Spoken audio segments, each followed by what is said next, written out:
የተፈራውን ጦርነት ህወሓት ጀምሮታል እየተባለ ነው።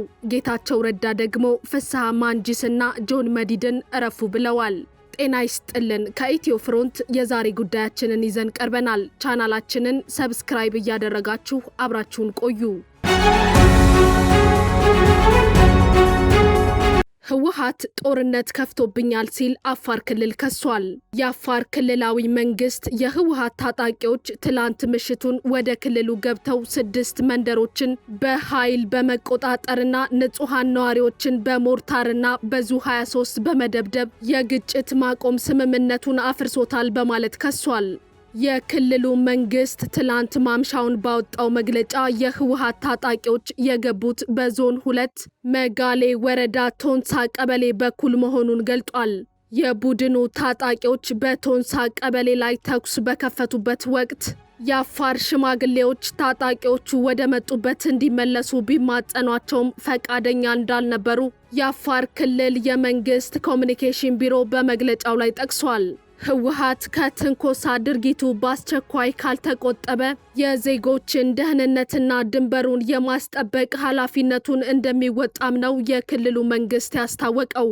ይህን ተከትሎም በቅርብ ወራት ከትግራይ ክልል ጊዜያዊ አስተዳደርነታቸው ተነስተው ከህወሓትም ጋር በመጣላት የጠቅላይ ሚኒስትር አብይ አህመድ የምስራቅ አፍሪካ ጉዳዮች አማካሪ ሚኒስትር የሆኑት ጌታቸው ረዳ ኋላ ቀሩ ቡድን የፌዴራል መንግስትን ወደ ግጭት ለማስገባት በአፋር በኩል ትንኮሳዎች ፈጽሟል። ይህንንም የአዛዡና ጌታውን ሻዕቢያ አጀንዳ ለማስፈጸም የተደረገ ነው ሲሉ ከሰዋል። ጥቂት የትግራይ ኃይል አመራሮች በሻዕቢያ ትዕዛዝ ሰጭነት በፌዴራል መንግስት ላይ ትንኮሳ እንደጀመሩና ይህን ትንኮሳ እንዲያቆሙ አቶ ጌታቸው ረዳ አሳስበዋል። የኢፌድሪ ጠቅላይ ሚኒስትር የምስራቅ አፍሪካ ጉዳዮች አማካሪ ሚኒስትር አቶ ጌታቸው ረዳ ፍስሐ ማንጁስና ዮሐንስ መዲድ የተባላችሁ የትግራይ ሰራዊት አመራሮች የጀመራችሁትን የግጭት ቀስቃሽ እንቅስቃሴ አቁሙ ሲሉ ስም በመጥራት ጭምር አስጠንቅቀዋል። ሚኒስትሩ ኋላ ቀር ቡድን ሲሉ የጠቀሱት የህወሓት አመራር የፕሪቶሪያ ስምምነት ለመቅደድ ሁሉም አይነት ትንኮሳ ቢፈጽምም የፌዴራል መንግስት ያጸፋ ምላሽ ከመስጠት ተቆጥቧል ብለዋል።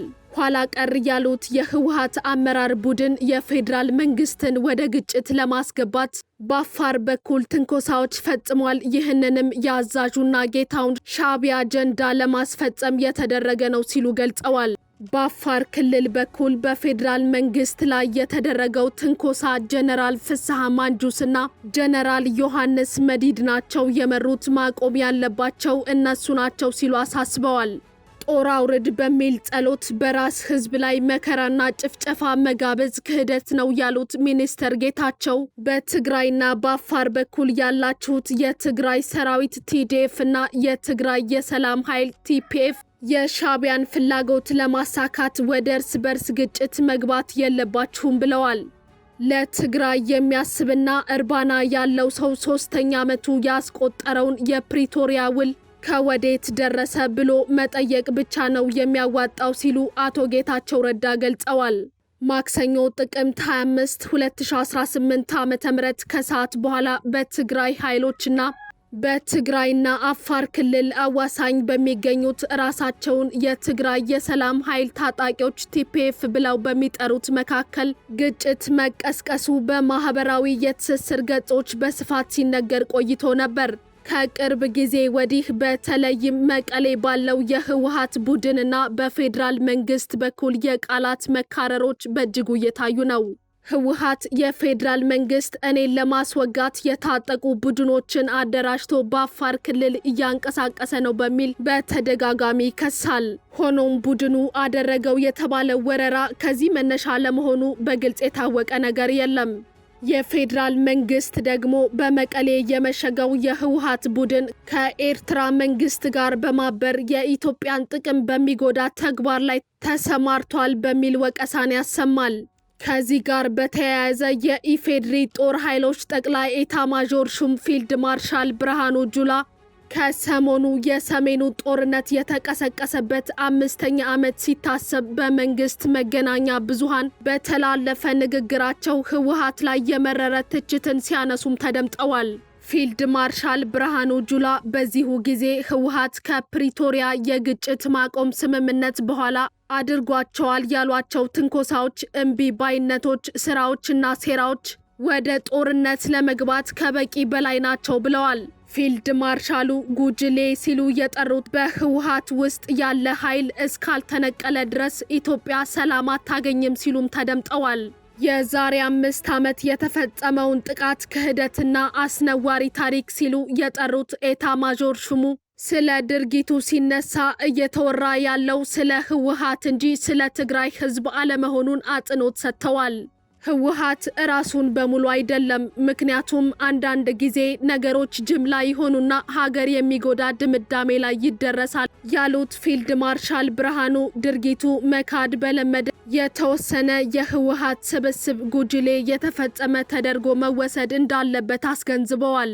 ስብስቡ እነማንን እንዳካተተ ኤታ ማዦር ሹሙ በንግግራቸው በግልጽ ባያመለክቱም ይህን መሰል ስራውን ከጀመረ 50 ዓመት እንደሆነው በመጠቆም የህወሓት የምስረታ ጊዜን አጣቅሰዋል። ግብጾች ሻቢያን ቀጥረው ሻቢያ እሱን ቀጥሮ ኢትዮጵያን ወክቶ ባህር በር ያሳጣንና ሀገር ያስገነጠለ ከሃዲ ነው፣ ኑ እንታረቅ ብሎ የፖለቲካ ድርጅቶችን በእርቅ መድረክ ጋብዞ በሬ አርዶ ያረደ ከሃዲ ነው። ሰሜን እዝ ላይም የደገመው እሱ ነው። አሁንም በየቀኑ ይክዳል ሲሉ ፊልድ ማርሻል ብርሃኑ በንግግራቸው ወንጅለዋቸው ነበር። ኤታ ማዦር ሹሙ የተለያዩ ውንጀላዎች ያቀረቡበትን የህወሓት ስብስብ በተደጋጋሚ በከሃዲነት ሲፈርጁም ተደምጠዋል። ይሄ ኃይል የሆነ ኢትዮጵያ ውስጥ የተፈጠረ የክህደት መንፈስ የክህደት ኃይል ነው። ይሄ ኃይል እስካልተነቀለ ድረስ ኢትዮጵያ ሰላም አታገኝም ሲሉም መጪውን ጊዜ ያመላከተ ንግግርም ነበር ያደረጉት። ፊልድ ማርሻል ብርሃኑ ህወሓት ከፕሪቶሪያ ስምምነት በኋላ ፈጽሟቸዋል ያሏቸው ትንኮሳዎችና ህወሓት ተፈናቃይ አለቅም ማለቱን፣ ኃይል ማሰልጠኑን፣ ትጥቅ በማስፈታትና በማቋቋም ሂደት የተሰናበቱ ወታደሮችን እንዲመለሱ ማድረጉን ኤታ ማዦር ሹሙ ለዚህ አባባላቸው በማሳያነት ጠቅሰዋል። ጦረኛ መንግስት ቢሆን ኖሮ፣ ጦርነት የሚናፍቅ ቢሆን ኖሮ፣ ጦረኛ የመከላከያ ሰራዊት ቢሆን ኖሮ ከፕሪቶሪያ በኋላ ህወሓት የሰራቸው ትንኮሳዎች፣ ስራዎች፣ ሴራዎች በቂ ናቸው ወደ ጦርነት ለመግባት። ግን በጦርነት ህወሓት ይሸሻል፣ የትግራይ ህዝብ ይጎዳል። ባለፈው ጦርነት ያየነው እሱን ነው ብለዋል ኤታ ማዦር ሹሙ። ፊልድ ማርሻል ብርሃኑ ህወሓት ከሻቢያ ጋር ጽምዶ በሚል ስያሜ ፈጥሮታል ያሉትን ህብረትም ወደ ጦርነት ሊያስገቡ ከሚችሉ ምክንያቶች ዝርዝር ውስጥ አካተውታል። ድንበር ሰብሮ መሄድ ጸረ ህገ መንግስት ነው ያሉት ኤታ ማዦር ሹሙ ህብረት መፍጠሩ በራሱ ክህደት ነው ሲሉ አካሄዱን ነቅፈዋል። ጄኖሳይድ ፈጸመብኝ ስትል ከርመህ እንደገና ሻቢያ ወዳጃችን ነው፣ አሊያንሳችን ነው፣ ከኛ ጋር ይቁም፣ አብረን እንሰራለን፣ ኢትዮጵያን እንክዳለን፣ ኢትዮጵያን አብረን እናዳክማለን የሚል ነገር እየተካሄደ ነው። ይሄ በሌላ መልክ የሚገለጽ ክህደት ነው ሲሉ ከፍተኛ የጦር አዛዡ ተናግረዋል። ህወሓት ለፋኖ ጥይትና እቅድ ሰጥቶ ኢትዮጵያንና አማራ ክልል እንዲበጠበጥ መላኩን በማንሳት የወነጀሉት ፊልድ ማርሻል ብርሃኑ ይህ ድርጊት ወደ ጦርነት ሊያስገቡ የሚችል ሌላኛው ምክንያት እንደነበር አስረድተዋል።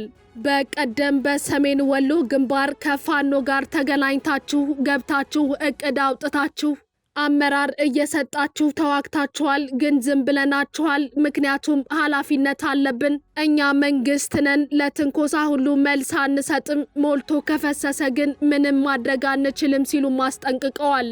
ይሄን ሁሉ እያየን ነው ዳግም ወደ ጦርነት ያልገባ ነው ያሉት ኤታ ማዦር ሹሙ ያሁኑ እየሰሩ ያሉት ነገር ጉዳት አለው፣ ግን ጦርነት ሲመጣ ደግሞ የበለጠ ጉዳት ያመጣል በሚል ጊዜ ለመስጠት መወሰኑን አብራርተዋል። በጊዜ ሂደት ብዙ ቀልብ የሚገዛ ሰው ይፈጥርና ይሄ ቀልብ የሌለው ሰው ተንገዋሎ ይቀራል በሚል ነው እየሄድን ያለነው ሲሉ ማክለዋል። ከዚህኛው የፊልድ ማርሻል ብርሃኑ ጁላ ንግግር በኋላ ትላንት የፌዴራሉ የገንዘብ ሚኒስተር ለትግራይ ክልል ለጥቅምት ወር መሰጠት የነበረበትን ድጎማ ከልክሏል የሚሉ መረጃዎች ሲናፈሱ ቆይቷል። ሆኖም የገንዘብ ሚኒስቴር ጉዳዩ በጀት የመከልከል ሳይሆን በጀቱ ላይ ማስተካከያዎች መደረግ ስላለባቸው ተመላሽ እንዲሆን ነው ያደረኩት ብሏል። ከፊልድ ማርሻል ብርሃኑ ባለፈ ጠቅላይ ሚኒስትር አብይ አህመድ ባለፈው ሳምንት በህዝብ ተወካዮች ምክር ቤት በነበራቸው ቆይታ ህወሓትን አብዝተው ሲተቹም ነበር። የህወሓት የ30 ዓመት መሪነት ትግራይን ከተረጅነት ያላዳነ እንደሆነ እንዲሁም የፕሪቶሪያውን ስምምነት የፈረሙት ከሳቸው ጋር እንዳሉ በማጣቀስ መቀሌ ያለውን የህወሓት ቡድን ሳያጣጥሉም ተደምጠዋል። አሁን ህወሓት ጀምሮታል የተባለው ጦርነት ወዴት እንደሚያመራ የታወቀ ነገር የለም። የፌዴራል መንግስት እንደገና ከህወሓት ጋር መፋጠጥ ውስጥ ከገባ በኋላ አፋር ክልል ሌላ የስጋት ምንጭ ሆኗል። የክልሉ ነዋሪዎችና ፖለቲከኞች እንዲሁም የመንግስት የስራ ኃላፊዎች መካከልም መከፋፈል ተፈጥሯል። ሲብስም ክልላችን ዳግም የጦርነት ቀጠና አትሆንም ያሉት ታጥቀው ወደ ጫካ መግባታቸውም ተነግሯል። ከኢትዮ ፍሮንት ጉዳያችን ይሄው ነበር። ቻናላችንን ሰብስክራይብ አድርጉልን፣ ላይክም እያደረጋችሁ ለወዳጆቻችሁ አጋሩልን። እናመሰግናለን።